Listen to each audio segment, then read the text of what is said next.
حکم فرماتے کر تنہائی میں رہنے کا حضور، پھر تو اپنا گھر نہیں سارا زمانہ چھوڑ دیں۔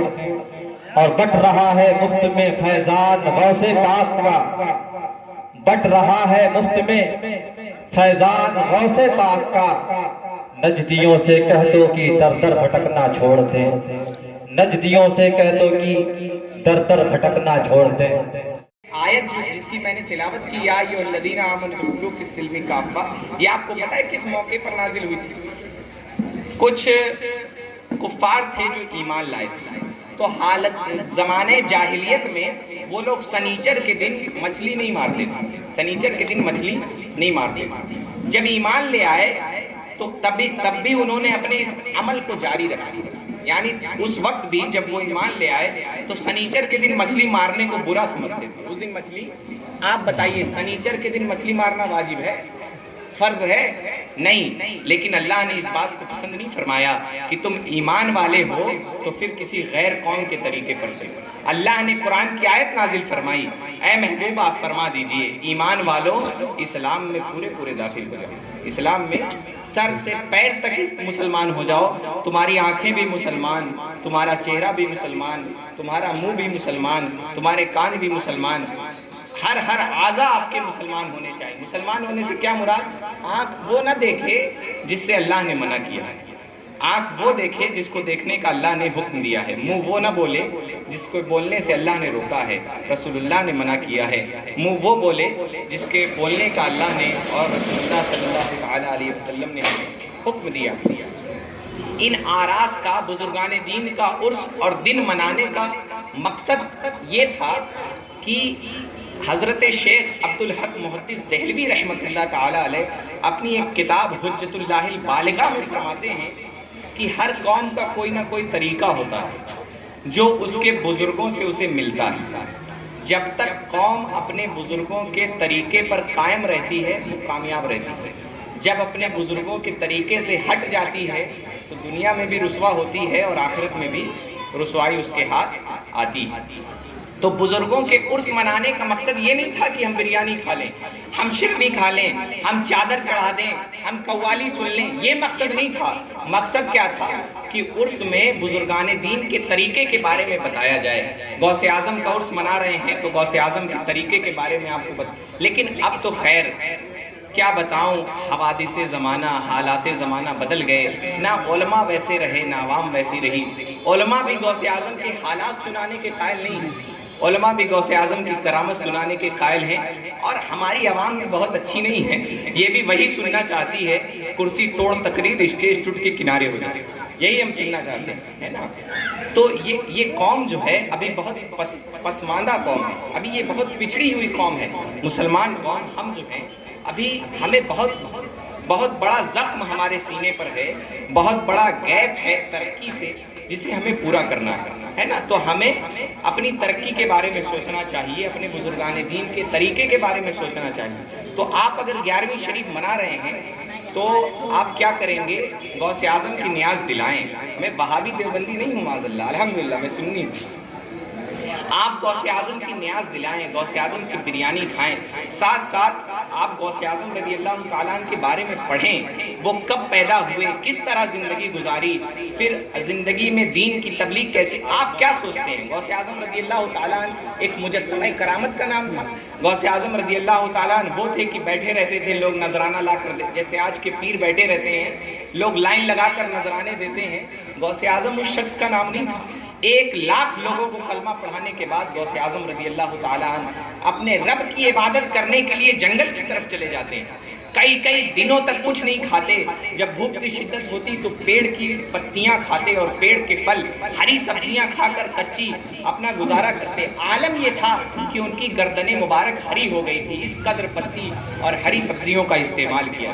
آج تو ہم اور اس کے بعد بھی اللہ کی عبادت کر رہے تھے، اس کے بعد بھی اللہ کی عبادت کر رہے تھے، اور آج ہم غوث اعظم کا مرغا کھا کر بھی نماز چھوڑیں گے، غوث اعظم کا مرغا کھا کر بھی آپ فجر چھوڑیں گے، غوث اعظم کا مرغا کھا کر بھی قرآن نہیں پڑھیں گے، پھر ہم نعرے لگائیں گے عظمت قرآن زندہ باد۔ مسلمان خود قرآن کی حفاظت نہیں کرتا، مسلمان نے خود کبھی قرآن کو سمجھنے کی کوشش نہیں کی، تو پھر غیر اسے پڑھیں گے، غیر اس پہ لان تان کریں گے، کیوں؟ ہم نے قرآن کو سمجھنے کی کوشش نہیں کی۔ آپ میں سے اکثر لوگ ایسے ہوں گے جو قرآن شاید دیکھ کر بھی صحیح نہ پڑھ پائیں، تو پھر آپ کس چیز کے مدعی ہیں کہ ہم محافظ قرآن ہیں، ہم محافظ ناموس صحابہ ہیں؟ نہیں، جائیں غوث اعظم رضی اللہ تعالیٰ کتاب خریدیں، ہندی میں بھی کتابیں اویلیبل ہے، نخاس پہ جائیں کتاب کی دکان پر، غوث اعظم کی سیرت پر کتاب خریدیں، اسے خود بھی پڑھیں، گھر میں بھی پڑھائیں، تب آپ نے 11ویں منائی ہے۔ تو خوشحالی نہیں ہوتی، اور قسم اللہ کی لوگوں میرا ایمان کہتا ہے نہ ہوتا گنبد خضرا تو ہریالی نہیں ہوتی۔ جناب قاصد اسماعیلی صاحب۔ اللہ جل جلالہ،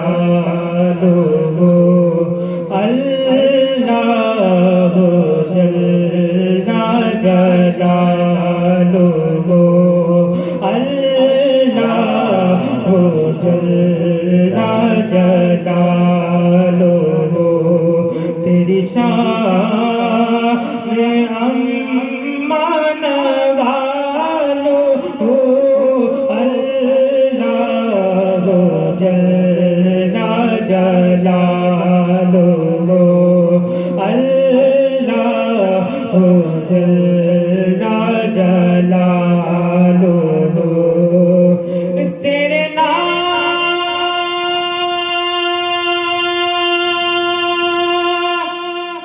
پر اے میرے خدا مولا،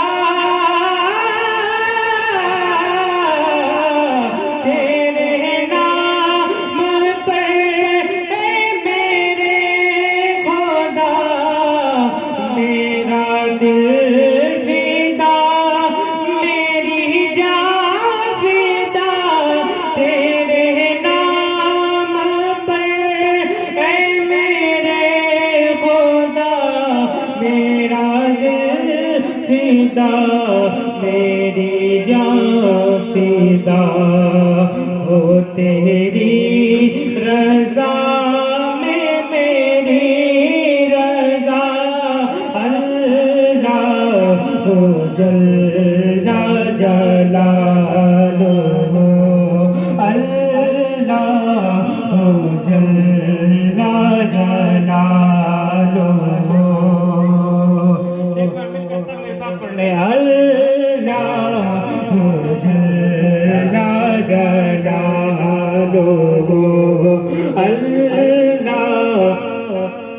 جل جلالہ، اللہ اللہ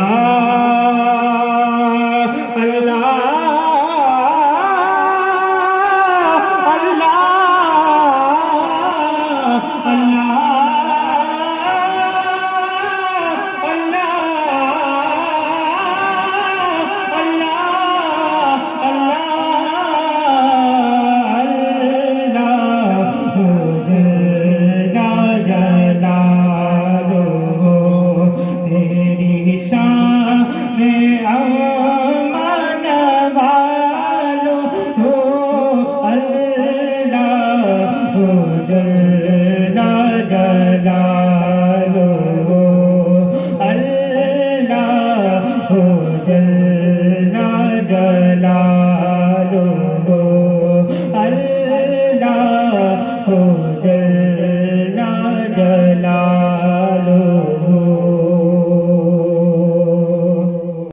طبیبوں کے پاس علاج کروایا، آرام نہ ملا، پریشان ہو کر کے کوہ طور پر گئے، رب کی بارگاہ میں عرض کیا پروردگار میرے پیٹ میں تکلیف ہے، بتائیے کتنے پیارے نبی ہیں جو ایک پیٹ کے درد کو بھی اللہ تبارک و تعالیٰ سے پوچھتے ہیں، کیا شان ان کی ہے۔ حضرت موسیٰ علیہ السلام کوہ طور پہ پہنچے، رب کعبہ نے فرمایا اے موسیٰ فلاں پہاڑی کے پاس چلے جاؤ، اس پہاڑی کے بغل میں ایک جنگل ہے وہاں چلے جاؤ، اس جنگل میں ایک درخت لگا ہوا ہے، اس درخت کے پتے توڑنا اور اس کا رس نکال کر پی لینا، تمہیں شفا مل جائے گی۔ سبحان اللہ۔ حضرت موسیٰ علیہ السلام گئے،